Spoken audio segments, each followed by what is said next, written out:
Há 20 anos, em 1998, eu tinha 44 anos de idade, eu fui assistir a um filme que nesse ano está fazendo 20 anos.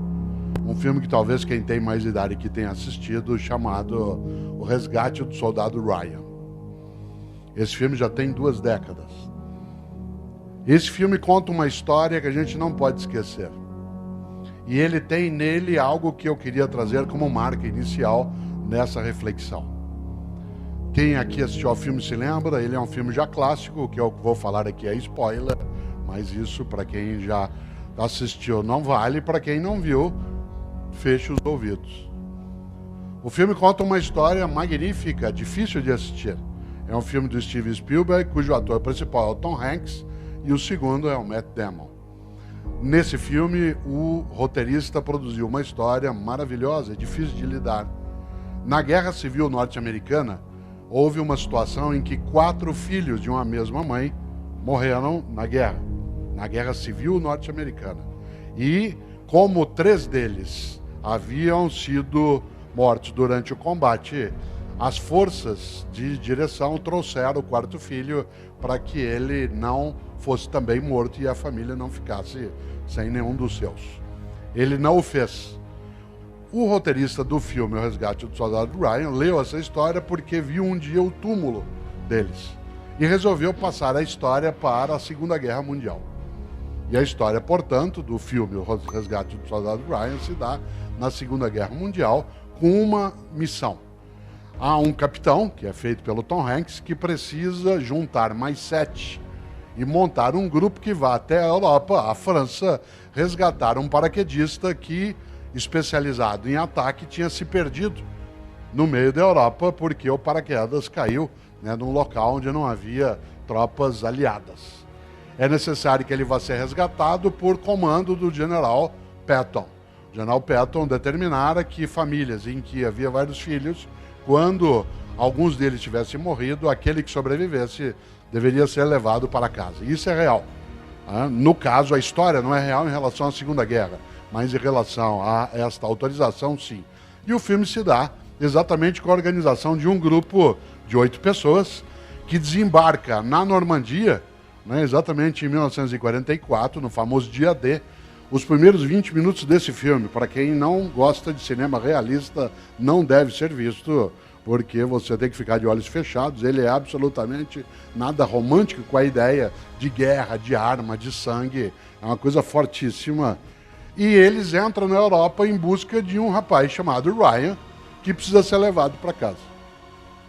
Dá para você imaginar como a história se desenrola. Isto é, achar um paraquedista de uma tropa norte-americana perdido na Europa em meio a uma guerra, ainda mais sem aqueles meios digitais que o Pedro tanto aprecia, um pouco mais complicado. E é curioso porque eles vão pouco a pouco, vários deles vão morrendo para chegar até o soldado e o encontram. E ele se recusa a ir para casa, ele não quer, ele quer continuar em combate, ele acha que é um dever e uma missão dele continuar no combate. Mas vários morrem para que ele possa ser salvo. E uma cena inacreditável, dificílima de lidar, é a cena quase final, em que o capitão, feito pelo Tom Hanks, ele está morrendo, porque ele enfrenta um tanque dos nazistas. E ele perece exatamente nesse combate. Pouco antes de morrer, enquanto ele está deitado, encostado numa mureta, quase já no final, o Ryan vai até ele.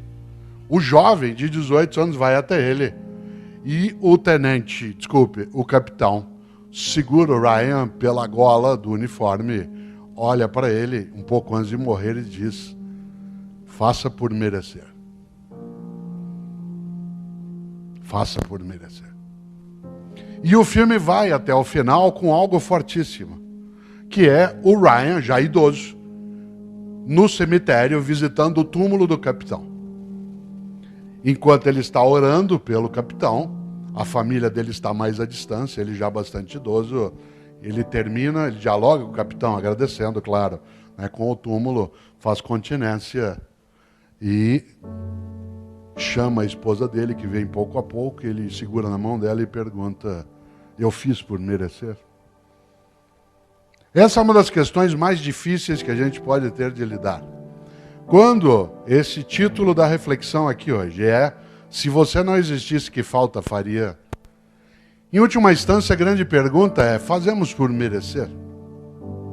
Por merecer a existência, a vida, esse mistério magnífico do qual nós participamos e não conhecemos toda a razão? Essa vida que nós partilhamos com outras e outras formas de vida, será que nós a desperdiçamos, a colocamos fora?